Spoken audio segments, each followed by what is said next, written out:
కేటీఆర్ చెప్తాడు. కేటీఆర్ బాధలో ఉన్నాడు రా భయ్. కేటీఆర్ ముఖం చూసినావను నల్లగా అయిపోయినాడు. ఎట్లా కనిపిస్తుంది అంటే రాత్రి తాకుతున్నాడు ఫుల్, లేకుంటే ఏడుస్తున్నాడు. పాపం బాధలో ఏదో చెప్తాడు. చెప్పని సీక్రెట్ ఒప్పందం నరేంద్ర మోదీ అమిత్ షాతో అయింది కవిత ఇష్యూలో. ఇక్కడ ఏం సీక్రెట్ లేదు. పబ్లిక్లో పులిలాగా పోయినాడు. ఆదిలాబాద్లో కూర్చొని బడే భాయ్ అన్నాడు. వీళ్ళు లోపల పోయి కాలు మోపుతారు.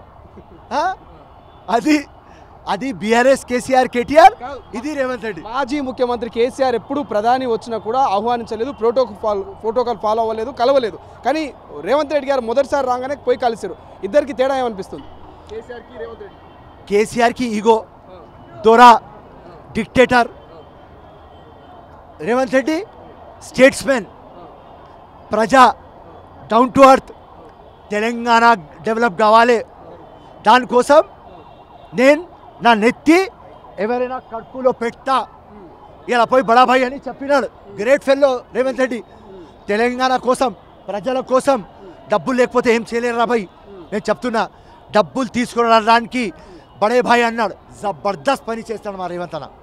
కానీ ముఖ్యంగా మాకు బీజేపీ తోటి పోటీ, పార్లమెంట్ ఎన్నికల్లో కాంగ్రెస్ మాకు పోటీ కానే కాదంటుంది బీఆర్ఎస్ పార్టీ నాయకులు. ఏం చెప్తారు? అరే రే రే రే రే రే రే వాళ్ళు షాక్లో ఉన్నారు. 17 సీట్స్లో ఒక సీట్ గెలుస్తారు బై డిఫాల్ట్. మెదక్, లేకుంటే అది కూడా గెలవరు. మెదక్ ఎందుకు గెలుస్తుంది? ఎవరు నిలబడితే గెలుస్తుంది? అక్కడ ఎవరైనా నిలవని బీఆర్ఎస్ హవా అక్కడ ఉన్నది. హరీష్ రావు ఉన్నాడు, కేసీఆర్ ఉన్నది, ఏది ఉన్నది ఉన్నది.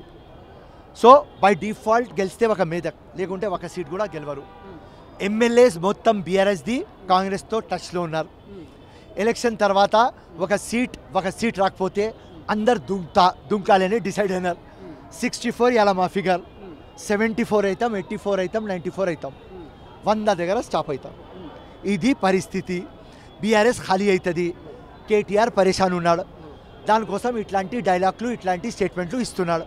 వాస్తవం చూస్తే వాళ్ళ కాళ్ళ నుంచి నీళ్ళు వెళ్ళిపోతున్నాయి. That's all. అది మీకు కూడా తెలుసు.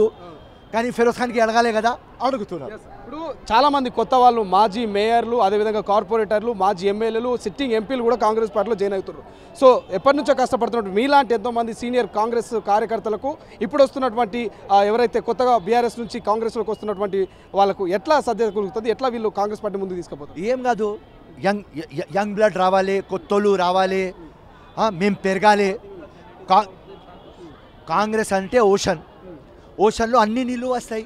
రాని మాకు మా విలువ ఉన్నది, వాళ్ళకు వాళ్ళ విలువ ఉంటుంది. మేము కష్టపడినాం, రక్తం ఇచ్చినాం, మా విలువ ఉంటుంది. వాళ్ళు వచ్చి చెమట ఇస్తారు, వాళ్ళ విలువ ఉంటుంది.